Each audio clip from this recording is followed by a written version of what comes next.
वरदान दे दिए। हिरण्यकश्यप से जब पूछा कि मांगो हिरण्यकश्यप क्या चाहते हो, ब्रह्मा जी ने कहा कि जो मांगना है खुले दिल से मांग लो। हिरण्यकश्यप कहने लगा ब्रह्मा जी देना चाहते हो?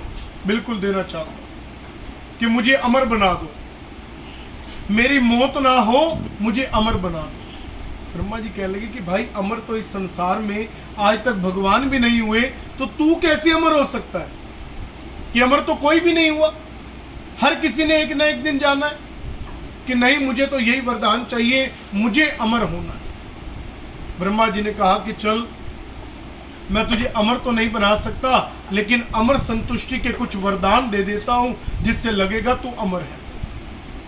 कि पहला वरदान दिया कि हिरण्यकश्यप तेरी जो मौत है ना, वो ना तो दिन में होगी और ना रात को होगी। कि इससे क्या होगा? और ले लो कि तेरी मृत्यु तेरे घर के बाहर भी नहीं होगी, घर के अंदर भी नहीं होगी। इससे क्या होगा? चल और वरदान ले कि तेरी मृत्यु धरती पर भी नहीं होगी, धरती के नीचे पाताल में भी नहीं होगी, और धरती के ऊपर आकाश में भी नहीं होगी। थोड़ी संतुष्टि हुई कि ना मैं घर के अंदर मरूंगा, ना मैं घर के बाहर मरूंगा, ना धरती पर, ना पाताल में, ना आकाश में, और ना ही ब्रह्मा जी कह रहे कोई अस्त्र, कोई शस्त्र तुझे हाथ नहीं लगा सकता। और सबसे बड़ी बात, 84 लाख योनियों में कोई भी ऐसा पैदा नहीं होगा जो तेरे प्राण ले सकेगा। अब चाहे कोई वो मानव है, चाहे कोई वो पशु है, चाहे कोई वो पक्षी है, कोई भी योनियां है, तुझे मार नहीं सकेगी। ब्रह्मा जी और वरदान दो जिससे मेरी पूरी संतुष्टि हो। आखिरी वरदान ब्रह्मा जी ने दिया कि साल के 12 महीनों में तेरी मौत नहीं होगी, जा तू अमर है। जैसे ये सुना, भागा ब्रह्मलोक से, अपनी नगरी में आया, लोगों को सताने लगा कि देखो वो नारायण धरती पर आए और छोड़कर चले गए, मैं इस धरती पर आया हूं, मैं कभी छोड़कर नहीं जाऊंगा, तुम मेरी पूजा कर। भक्त शिरोमणि प्रहलाद जी महाराज एक दिन खड़े हैं। उन लोगों के लिए विशेषकर है ये बात जो लोग ये कहते हैं ना कि ये जो एक पत्थर की मूर्ति है, पत्थर की मूर्ति में भगवान रूप में हमने माना है, या कोई तस्वीर लगी है, उस तस्वीर में क्या परमात्मा है, या इस पत्थर की मूर्ति के अंदर क्या भगवान है, क्या परमात्मा बैठे है इसके अंदर? आज तो फिर भी कलयुग है, इस कलयुग में तक लोग बातें बना सकते हैं, लेकिन उस युग के अंदर भी, सतयुग के अंदर भी ये बात हुई। प्रहलाद जी महाराज खड़े हैं और हिरण्यकश्यप खड़ा है। हिरण्यकश्यप कहने लगा प्रहलाद, तू कहता है ना तेरे प्रभु तो हर जगह पे है, तेरे प्रभु नीचे धरती पे भी है, आकाश में भी है, दाएं भी है, बाएं भी है, आमने भी है, सामने भी है, घर के अंदर भी है, घर के बाहर भी है, दीवारों में भी है। तू कहता है ना तेरे प्रभु तो हर जगह पे है। आज मुझे बता, आज मैं तुझे आखिरी मौका देता हूं, मैं तुझे रस्सी से बांधता हूं इस महल के खंबे से। अगर तेरे भगवान में शक्ति होगी ना, तो मुझे भी आज इस खंबे से निकल के दिखा दे, मैं भी मान जाऊंगा तेरे प्रभु कुछ ना कुछ है। महल के खंबे से बांध दिया। अब मिट्टी का खंबा है, कह सकते हैं कि इसके अंदर भगवान कैसे आ सकते हैं, लेकिन भक्त की पुकार है तो ना जाने परमात्मा कहां पर भी आ जाए। वही बात बनी, प्रहलाद जी ने पुकारा, उसी खंबे से मेरे प्रभु निकल के आ गए। नरसिंह अवतार लेकर मेरे भगवान इस धरती पर आ गए। कोई कह दे कि पत्थर के अंदर भगवान होते हैं, कहां से आए प्रभु फिर बताओ? और यही एक ऐसा जन्म था, और कोई जन्म ऐसा नहीं हुआ भगवान का। ध्यान देना, राम जी आए थे, किसके गर्भ से जन्म हुआ था? भगवान राम जी का एक माँ के गर्भ से जन्म हुआ था ना। किसके गर्भ से जन्म लिया था? कौशल्या जी के। भगवान कृष्ण आए, उनका भी गर्भ से जन्म हुआ, माँ देवकी जी के गर्भ से। जैसे बच्चा पैदा होता है ऐसे ही तो हुआ, लेकिन एक यही अवतार ऐसा था जो माँ के गर्भ से नहीं हुआ। क्यों? क्योंकि ब्रह्मा जी ने वरदान दिया था ना कि 84 लाख योनियों में कोई भी ऐसा पैदा नहीं होगा जो तुझे मार सकेगा। अगर जन्म ले लेते तो मारते कैसे उसको?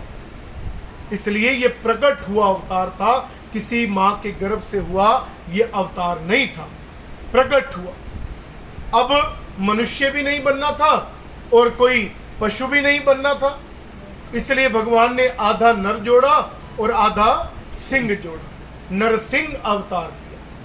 2 वरदान खत्म। अब भगवान मार रहे हैं उसको, इंतजार कर रहे हैं कि कब दिन ढले और संध्या काल आए मैं मारूं, क्योंकि ना दिन में मारना है ना रात को मारना है। संध्या कितने समय की होती है पता है आप लोगों को? संध्या कितने समय की होती है? जैसे 4 पैरों का दिन आता है और 4 पैरों की रात आती है, रात्रि 4 पैर निकली, अगला दिन शुरू हो गया। आज भी हमारा हिंदू धर्म जब तक अगले दिन का सूर्य उदय नहीं होता तब तक अगला दिन नहीं मानता। ध्यान देना, अगर कोई व्यक्ति सुबह 3 बजे भी मृत्यु को प्राप्त हुआ है ना, सुबह 3 बजे, तो कहने को तो 12 बजे के बाद अगली तारीख लग गई, इंग्लिश के हिसाब से कहने को तो अगली तारीख लग गई ना, लेकिन फिर भी हम सूर्य उदय के बाद उसका दूसरा दिन मानते हैं।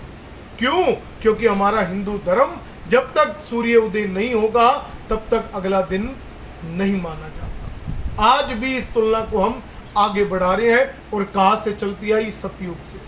संध्या होती है केवल 24 मिनट की, सिर्फ 24 मिनट्स होते हैं संध्या के। जैसे सूर्यास्त होता है, मान लो सूर्यास्त का टाइम है 7:10, कोई भी टाइम हो, वैसे जो भी रोज का अलग अलग टाइम है, कि मान लो सूर्यास्त का, एक जनरली बात कर रहा हूं कि सूर्यास्त का टाइम है 7:10 का। अब सूर्यास्त के 1 घड़ी के बाद, 1 घड़ी होती है 24 मिनट की, 7:10 पे सूर्यास्त हुआ तो 7:34 पर संध्या कालीन शुरू हो जाएगा और वो 24 मिनट की संध्या रहेगी। उसके बाद रात्रि के 4 पैर शुरू हो जाएंगे। अब 24 मिनट में भगवान ने सारा काम देखना है, क्योंकि रात होगी तो नहीं मार सकते और दिन चल रहा था, धूप निकली हुई थी और हिरण्यकश्यप के साथ युद्ध किया जा रहा है। अंत आने वाला है, ध्यान देना, संध्या कालीन आने वाली है। भगवान का सुदर्शन चक्र आया, भगवान का अस्त्र है ना सुदर्शन चक्र जो उनके हाथ में आया उनके पास कि हे मेरे नारायण, अगर आपको जरूरत है तो मैं आपके समक्ष खड़ा हूं। भगवान ने वापस भेज दिया कि नहीं जरूरत अस्त्र की, क्योंकि अस्त्रों से नहीं मारना, शस्त्रों से नहीं मारना। अब वो भी वापस चला गया। अंत समय आया, संध्या कालीन आई, भगवान को वरदान याद आ रही है कि ना तो अब इसको घर के बाहर मारना है ना घर के अंदर मारना है। घर की चौखट पर मेरे प्रभु बैठ गए। अब ये ना तो घर के बाहर है और ना ही घर के अंदर है, घर की चौखट है ये, इसलिए कहते हैं ना चौखट पे नहीं बैठना चाहिए, क्योंकि वो कोई माननी नहीं होती, या तो बाहर हो जाओ या अंदर हो जाओ। अब भगवान बैठ गए। अब और वरदान याद आया कि धरती पे पटक के नहीं मारना, धरती के नीचे गाड़ के नहीं मारना, ऊपर फेंक कर आकाश में भी नहीं मारना, तीनों जगह पे नहीं मारना। अपनी गोदी में उसको लिटा लिया। ना यहाँ पे धरती है, ना यहाँ पे पाताल है और ना ही आकाश है। नाखूनों से पेट चीरा, अपने नाखूनों से पेट चीरा और मरते मरते हिरण्यकश्यप क्या कह रहे हैं, प्रभु एक वरदान मेरा रह गया है, सारे तो खत्म कर दिए, अब ये भी बता दो कि साल के 12 महीनों में मेरी मौत ही नहीं होनी थी, तो ये कौन सा महीना है जो आप मुझे मार रहे हो? 12 महीनों में तो मैंने मरना ही नहीं था, ये कौन सा महीना है जो भगवान मुझे मार रहे हो? भगवान कहने लगे, हिरण्यकश्यप आज मैं तुझे मारने के लिए 13वां महीना, जिसको हम पुरुषोत्तम मास कहते हैं, जिसको हम मल मास कहते हैं, जो हर चौथे साल आता है। अभी पीछे 20 में गया था, अब 24 में आएगा। 3 साल के बाद जो चौथे साल में आता है ना, जिसको हम लीप ईयर भी कहते हैं, कि तेरे को मारने के लिए मैं 13वां महीना भी बना रहा हूं। तू बता तेरी मौत कैसे नहीं होगी? भगवान के हाथ में क्या इतना नहीं था कि 12 से 13 महीने कर दे? अगर 13 से 14 भी करने पड़ जाए ना, तब भी मेरे परमात्मा कर देंगे, लेकिन कोई ऐसा ना कहे कि इस संसार में मैं आया हूं तो मैं मरूंगा नहीं। कोई भी ऐसा जीव नहीं है कि जिसकी मृत्यु ना हो। मृत्यु अटल सत्य है, परम सत्य, इसको कोई रोक नहीं सकता। बस बात यही आती है कि जिस घर से, जिस परिवार से कोई प्राणी गया होता है तो पता उसको लगता है, क्योंकि नाता कहीं ना कहीं जुड़ा होता है, कहीं ना कहीं बचपन से। अब उस पिता की बात अगर हम करें जिनके निमित्त हम बैठे हैं, बचपन से, ये तो है नहीं कि एक 2 साल का नाता था या 4 साल का नाता था कि उन्होंने फटाफट हमारे साथ गए और उसके बाद मुसाफिर की तरह वो छोड़कर चले गए। लेकिन नहीं, जन्म से भी और ना जाने कितने कर्मों से भी हमें ये माता पिता मिलते हैं। ये सच्चाई है। ये ऐसे नहीं मिलते कि अच्छे घर में जन्म भी ऐसे नहीं मिलता। आप बड़े सौभाग्यशाली हो कि जिन बच्चों को ऐसे परम योग्य पिता मिलते हैं, ऐसे परम योग्य